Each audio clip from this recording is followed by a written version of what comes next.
Hey, let's bring in our legal expert now. Paul Rawlinson is global chair at the law firm Baker McKenzie. He joins us live from Bangkok. Paul, thank you so much for being with us. As you heard our correspondent in Brussels there saying that the actual discussions may not actually begin until the month of July, your clients want clarity. So for the next 2 years, if this were a chess game, what would the first piece be that you would move if you were the UK and if you were Brussels? So you're right. It's been a lot of talk, but now, if you like, the referees have blown the whistle, and the both parties are away to look into how to actually deal with this issue. So first of all, it's absolutely a very momentous day in legal history as well as geopolitical history. The concept of unraveling some 40 years of interconnected legislation is particularly daunting. Some 19,000 statutes or regulations that stem from statutes need to be looked at, and the real issue here is what can reasonably be done in the next 2 years, and how much should be put off to a transitional period. So we've already heard in the last few days of some more conciliatory tones that realistically speaking, this is going to take longer than 2 years.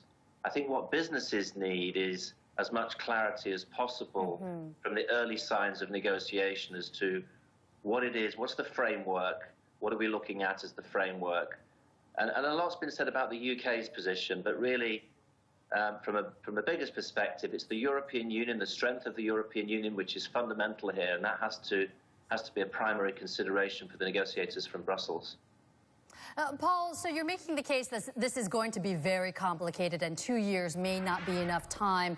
If we break down the elements that need to be negotiated, the UK would like a free trade agreement. They'd like single market access without the freedom of movement. They'd like some sort of a customs union that would be beneficial to them.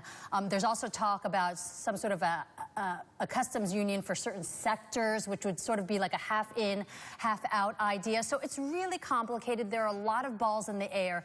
In those 2 years, if you had to prioritize for what to discuss and negotiate for a framework, of those elements, which would they be, or do you need to discuss all of them at the same time? Well, it would be desirable to have a multi-track approach so that business can see that the trade issues, which are fundamental to them, are being prioritized. But of course, politically, there's a dimension of the need to look at exit first and trade, and the trade agreement and the customs union second. I think in reality, off the center stage, all these things will be looked at, and so they are priorities. If we don't get the trade discussions going soon, then it's simply not going to happen within that 2 period. And falling off a cliff edge in 2 years' time is not good for business. Now, the way that Article 50 is framed, it talks about the exit provisions with a view to looking also at the future relationship. So it's within the gift of those negotiating to look at this as a combined package. But of course, again, politically, for the European Union, they want to see priority given to the exit terms, to the sort of way in which we will leave the European Union before we look at the fundamental issues of trade. And of course, the other really important feature, certainly for us as an employer, and for clients who have businesses in the UK, is what's going to happen for EU nationals who are currently sitting and working in the UK and have built their livelihoods in the UK. So there's a very human factor to this, which certainly we and many of our clients would like to see given priority to. Okay, so they'd like clarity on that and the freedom of movement aspect. I imagine your clients are also asking, what is this going to cost me for the next 2 years? I mean, we already see HSBC saying that they're going to move at least 1,000 jobs from London to Paris. UBS is making the same kind of noise. So how do you advise your clients on how to get through business at a minimum amount of cost in the next 2 years? So we've already seen quite a lot of this. So I think there's a difference between the sort of highly regulated sectors like finance and less regulated sectors. So the banks have certainly already made their contingency plans largely. I think they will follow the tenor of the negotiations and obviously make adjustments. But certainly the passporting issue has been well documented. They've made that contingency plan.